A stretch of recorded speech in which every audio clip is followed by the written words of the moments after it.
Nick Spencer and Mark Bagley continue their epic Last Remains saga, with Peter wrestling with both literally and figuratively the knowledge that Kindred is Harry Osborn, as the villain intends on using his family against the wall crawler.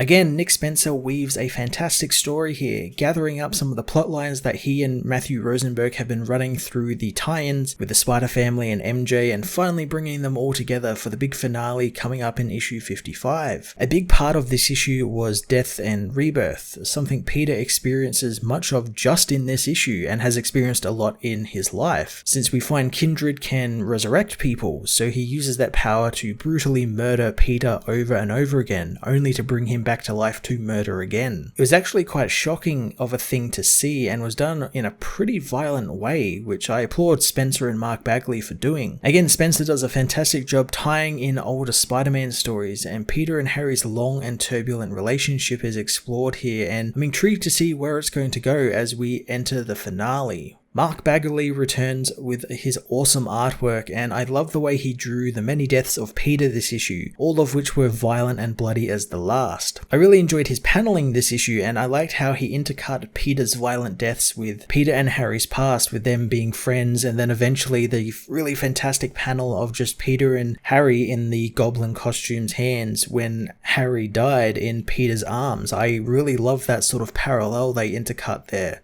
The Amazing Spider-Man issue 54 was another awesome Last Remains chapter that has Peter come face to face with his friends and live and die for the sins that he's created. I thoroughly enjoyed the direction the story is headed, as we are in for one hell of a finale for this epic story that began over 50 issues ago. I'm going to give this issue a 9 out of 10.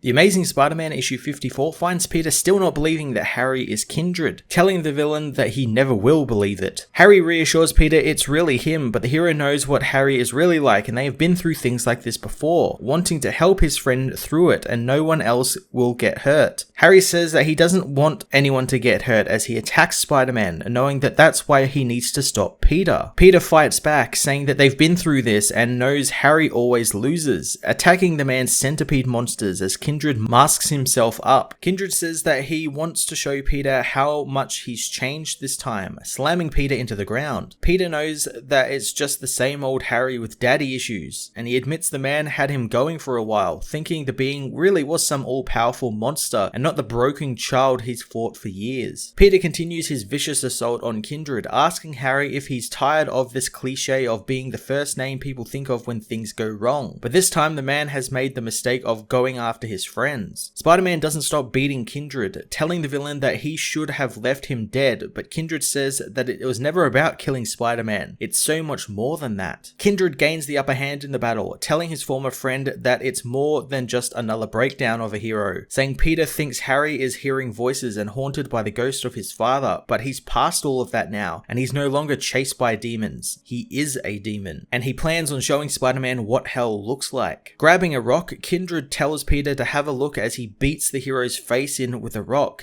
killing him again. Kindred uses his powers to resurrect Peter, only to kill him again, doing this over and over. Eventually Kindred stops, saying that dying is easy and it's something that's done to them, but in hell they are punished for the sins of others. He remembers Peter saying that he accused him of going after his friends, but that's not true since he's done nothing to them. But Peter has, and now he's going to see what it does to them. Peter is shown a mirror hall where Kindred reveals he brought Sin Eater back to life, but Peter couldn't let that stand, even when he stopped Norman Osborn, but Peter decided that he knew what was best for him and tried to stop Sin Eater. Kindred shows this is when things changed, since instead of confronting the sins he took on, Peter decided to try and bury them by casting Norman off from Ravencroft, prompting Kindred to try and teach the man he can't run from his sins, since they come back tenfold, which is when the Spider family were possessed. Again though, Peter wasn't ready, so he began to bargain and make a deal with the devil, and in his arrogance, Sin Eater went after Morlun, taking his powers in order to hunt the Spider family, who were at the cemetery cemetery above, but they are walking into his trap, and Kindred says that he isn't hurting them. The consequences of Peter's actions are. Kindred says that Peter was the one who brought them there since his presence in their lives led them to the slaughter. He asks Peter if he's ready to confess, but the hero doesn't know what the villain means. But Kindred says that he better think fast since his friends' lives are on the line, since while they will fight, not everyone is so lucky. Peter begins to panic as he sees Mary Jane has arrived at the cemetery as well, as Kindred again tells Peter to confess.